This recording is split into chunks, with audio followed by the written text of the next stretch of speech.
welcome back, listeners, to another interesting episode on the BizBlend podcast where business meets mindset and leadership blends with purpose.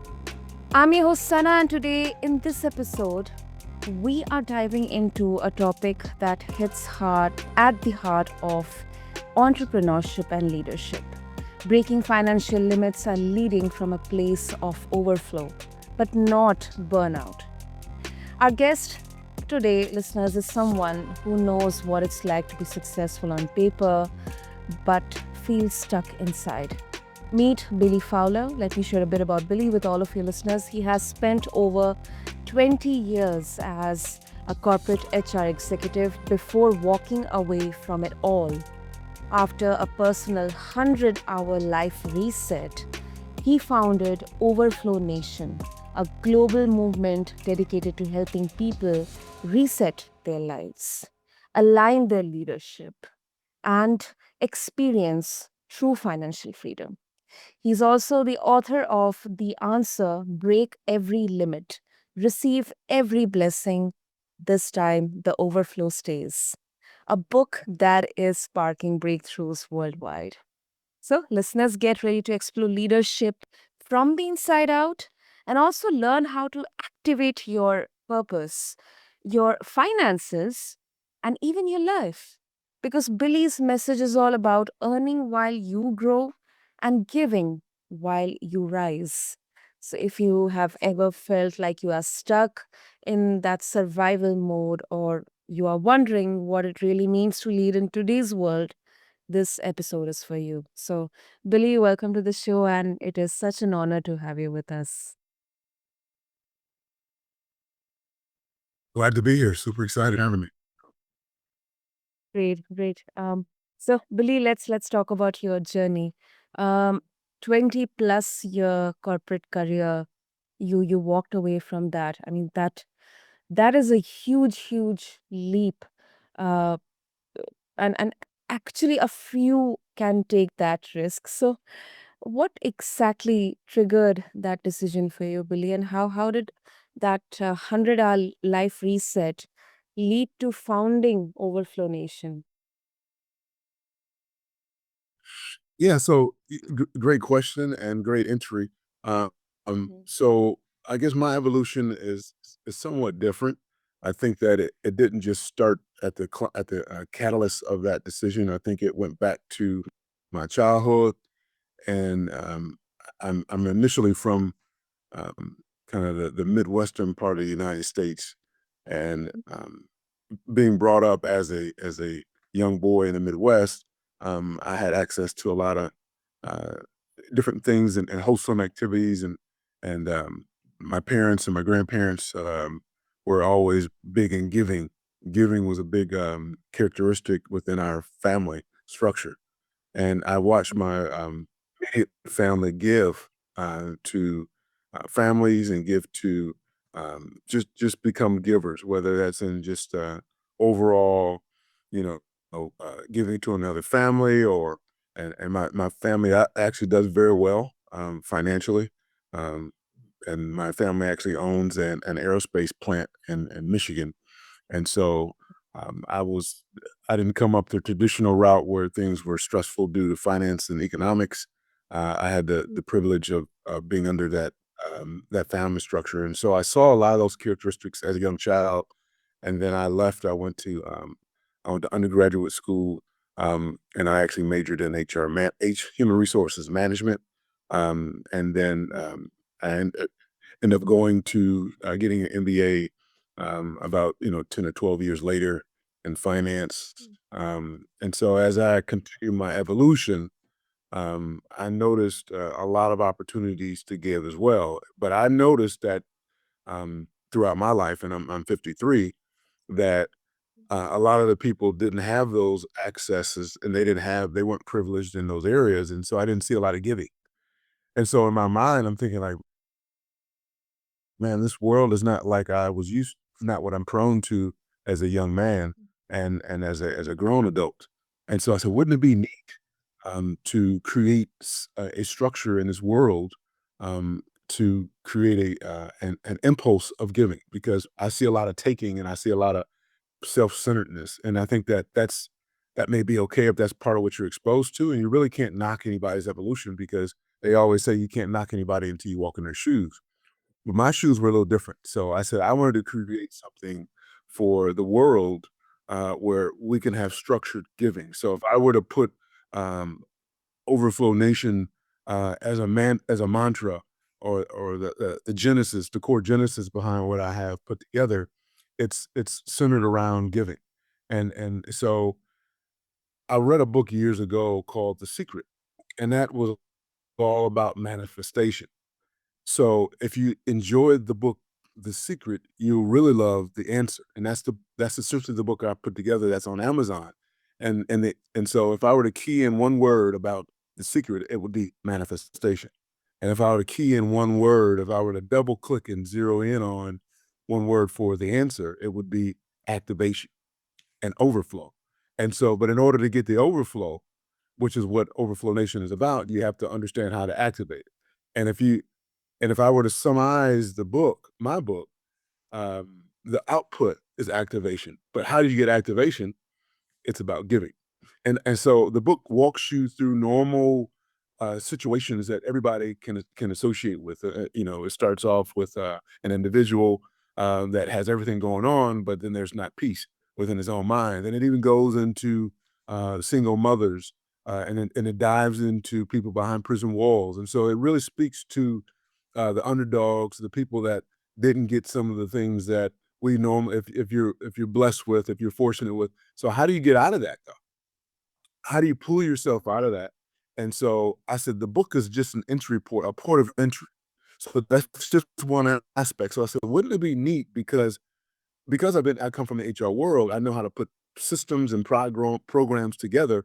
So I created an ambassador program.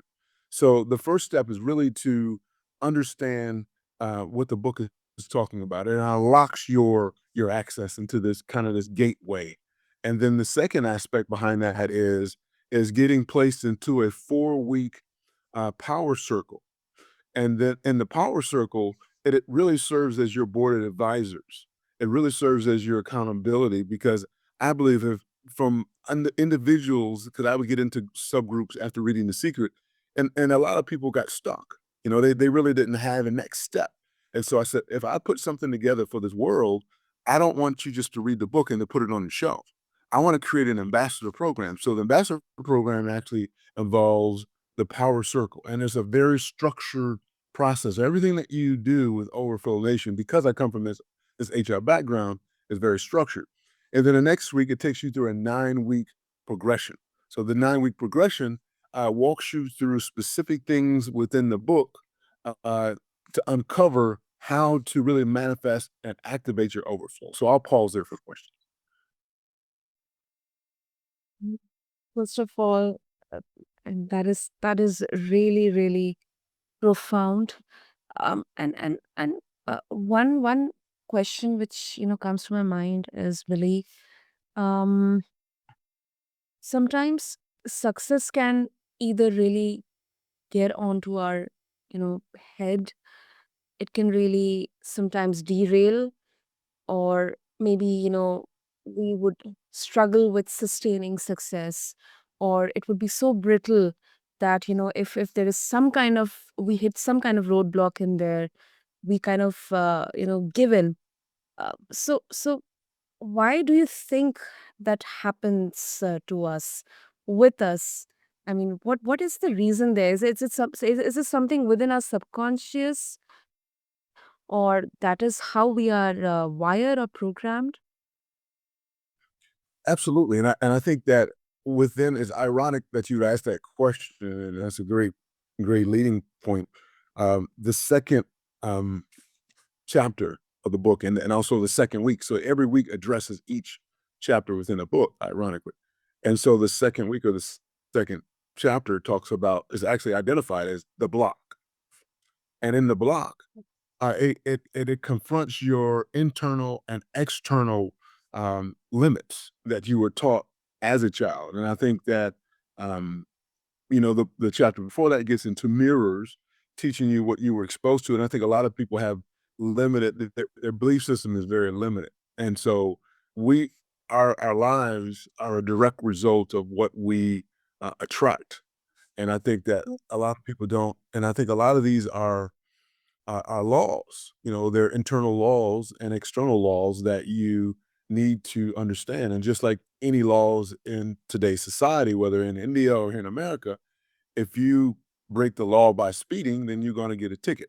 And then if you get so many tickets, it's going to prevent you from driving any further. So the same thing goes into manifestation and activation. So if you don't understand what those laws are, you were brought into this world to manifest whatever you want. Now, you may have been born into debt due to your parents. You may have been born into this world with a limited belief system. Immediately, people were telling you that you were not going to be successful, and then if you start believing that, then you are now evoking some of these laws into your life. And I think there's generational laws that have occurred for a lot of individuals, and unfortunately, some people never tap into their true success. And just because your parents may have had a debt um, uh, economically into this world when you were born does not necessarily mean that you have to continue to have that. There are ways that you can stop getting those speeding tickets if you just obey those laws. And I think that's one of the neat things that I put into the book.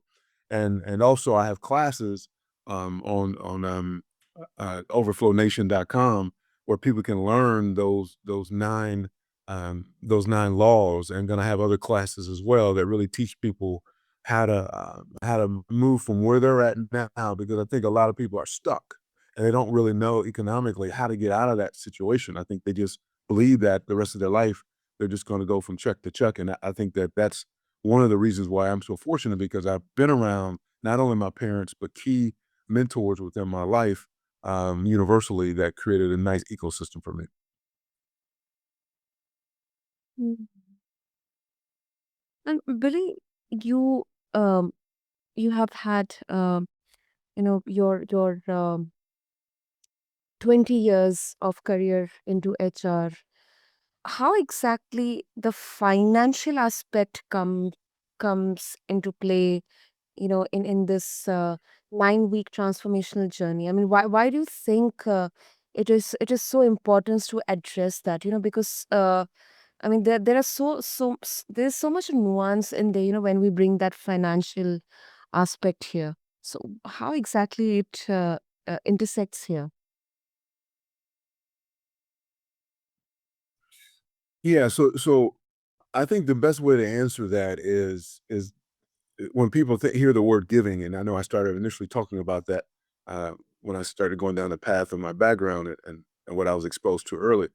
So that essentially is what we teach you as part of the program. Is most people, they give to maybe close relatives. They may open up their home. They may allow someone, their parents, to stay in their house. That's an act of giving. You may walk into a store and you may smile at another person that you feel in your heart that needs a smile, and you intentionally and you are very deliberate in your actions. And I think those are some outward acts of giving.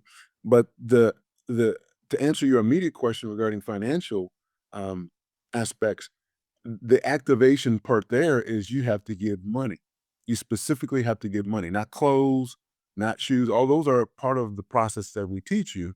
If you want a pair of shoes, you give a pair of shoes. If you want a nice dress or a nice shoe, nice suit, then you give a nice dress. You go out and give your best suit away. You give your best dress away. Now those are activation buttons that you can put in your life. And here's the nice thing that I like about this, that I want to point out, and I think that um, I teach people to create an Excel spreadsheet, and I challenge our ambassadors to put in there, create a column specifically for the areas financially that you're giving, give and identify the date.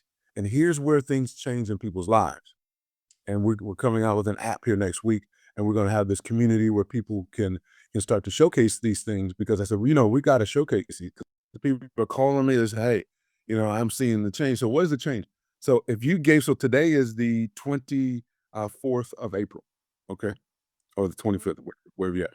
And so you'd put that date down in Excel. You'd put down that I gave $50 or I paid $50 to a family behind me in the grocery store. You just basically look around and say, hey, I'm going to pay for your groceries. Are you okay with that? And then I've had people tell me no. It is amazing when you want to start giving and you could actually keep track of what I give. And here's the blessing. Here's the actual the beauty of what I'm saying is I want everybody to understand that I want you to put down you're going to get something that's going to happen tenfold or 10x as a result of that. And I want you to put that on the next column. And I want people to begin to show goal because that is essentially. So to answer your question, how did you do that, Billy? It is because I understand the laws of giving, financial, and people don't understand that. People, oh, you should give, but don't expect to receive. That is not how this works. You should expect, just like you should understand your outputs. Your outputs is just as important as what you put into it. And so it's like a funnel. Okay. And so, and I think that people have this, and I think that is part of the belief system that a lot of people have. And being a practitioner in this is not just theory. So I challenge people to create the Excel spreadsheet, identify, and you can do this today. I want you to read the book, but if you didn't read the book, you can actually you can understand that process. You can create a specific day, and then so we teach you there's 5 levels of giving. And so and then we walk you through those things. So some of this it does involve others. You'll see a homeless person. That's typically what most people think about when they think of giving is, "Oh, I'll just go look for somebody." That's one of the days. So every day we're going to have you giving towards a cause or something. And then there's certain days where you give towards a non-for-profit, but then there are days where you're going to specifically go out and look for bigger ticket items. So some of you can financially give vehicles away. Some of you can financially give houses away. Some of you cannot afford at this point. But as you continue to keep track of of the gifts that you'll get received back, financial blessings that you'll get back, then you'll start to see like, wow, the more you give, the more you're going to receive. The less you give, the less you're going to receive. And so that's why it's important. It's extremely important for you to start documenting. And I have a thing in my office that says document it or it did not happen. And I get that's from my HR world because it's not what you know, it's what you can prove. Yes, yes. I agree. I agree. 5 levels of giving, Billy. That is really interesting. And uh, what about the intentionality, of giving? I mean, are we just giving because we want to receive something, or is it just because we have a calling from within that yes, it's kind of I need to give or kind of share this gift or give this away what I have earned as a gift to others. I mean, how exactly basically in the terms of mindset it works. Yeah, and I think that's an awesome question. And I think it's all about structural giving. And so the world has taught us to not really focus on this aspect of giving.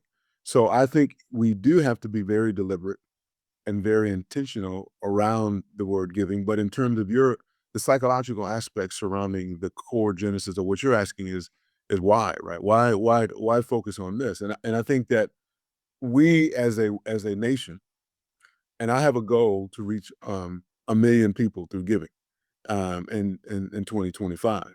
And so creating this, I've strategically reached out to certain individuals in 20 countries, 20 nations, and India is one of them. And I think that whether it's South Africa or Dubai or Australia or Germany, all the countries that I reached out to, I want people, I'm creating an ecosystem where people are very intentional. And that question is very common question is like why give? And I think that goes back to our belief system. And I think it's a fair question. I think we need to lean in on it. And I think we need to understand why we're asking that question. And I think it goes back to that 8-year-old young man, that 8-year-old young lady, and what we saw our parents do. And it goes back to what I was my part of my evolution.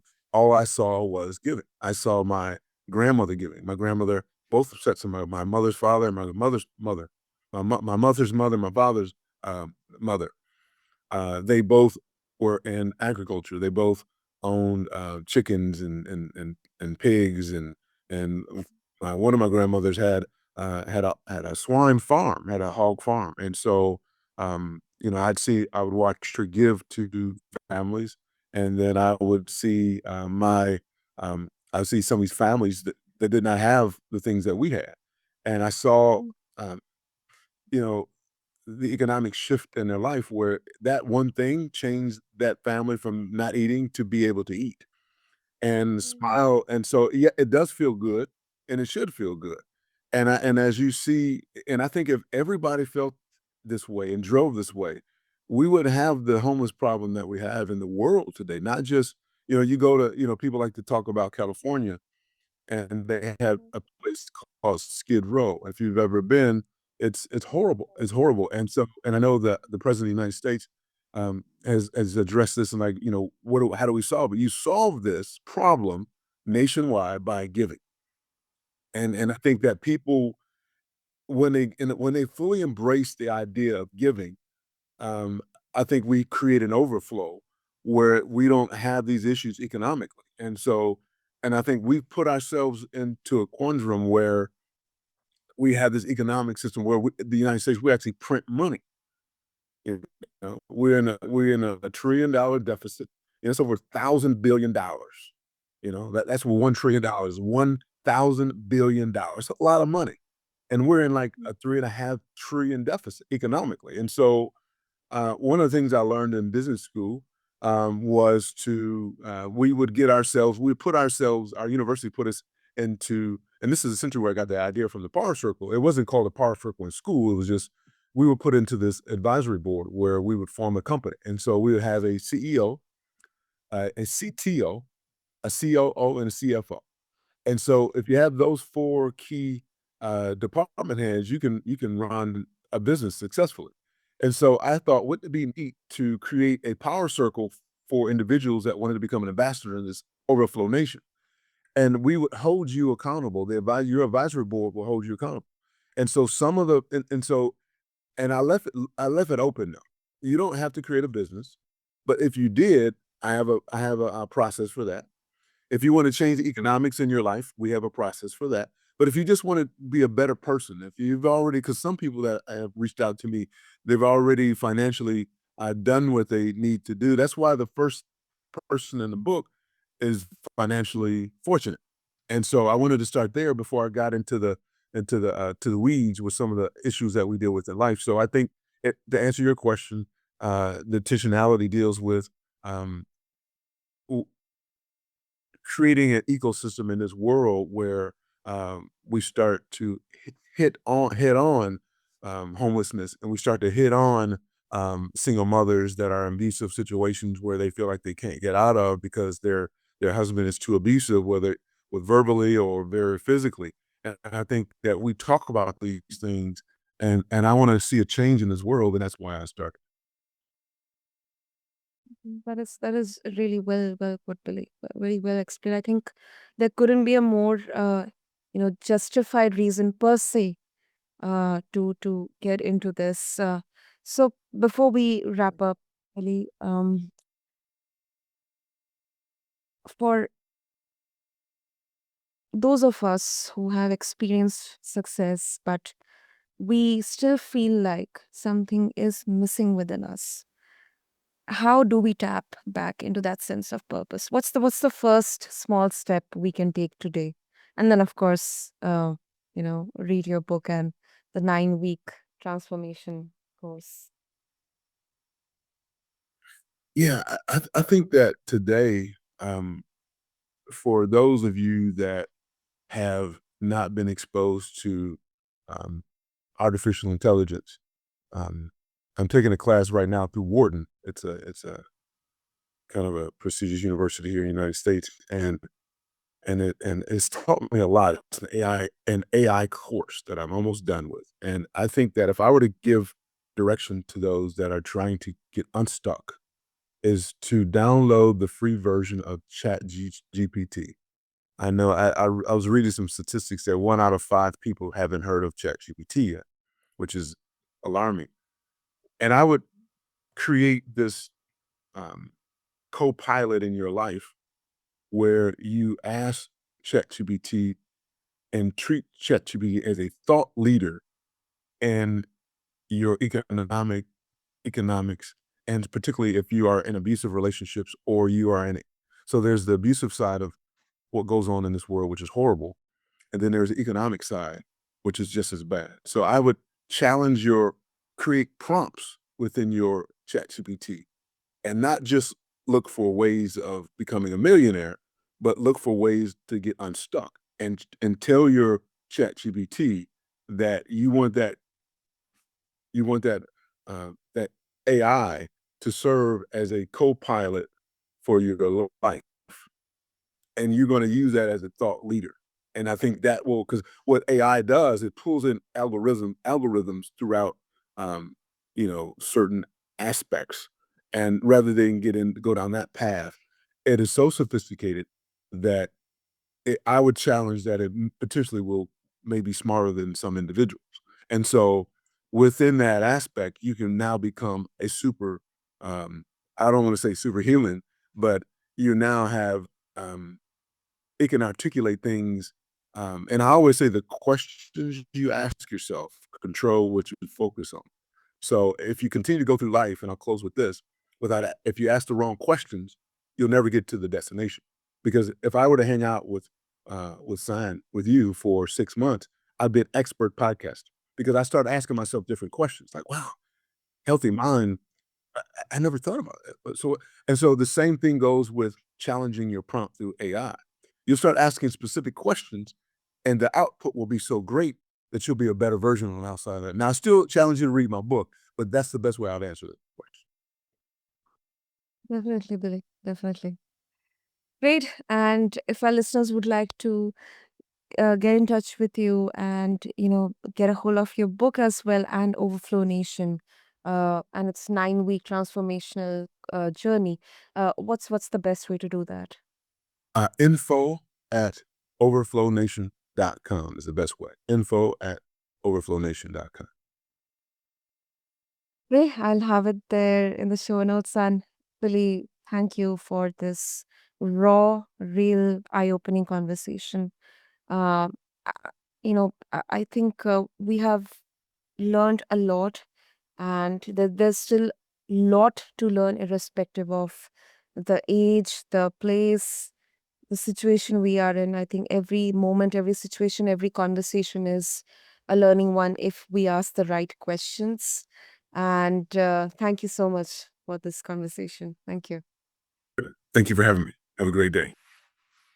And to all of the listeners there, I highly recommend checking out Billy's book, The Answer: Break Every Limit, Receive Every Blessing. This time, the overflow stays.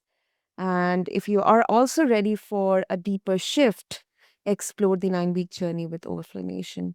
And as always, here on BizBlend, true success comes from blending business. So keep doing that with purpose and passion. Thank you.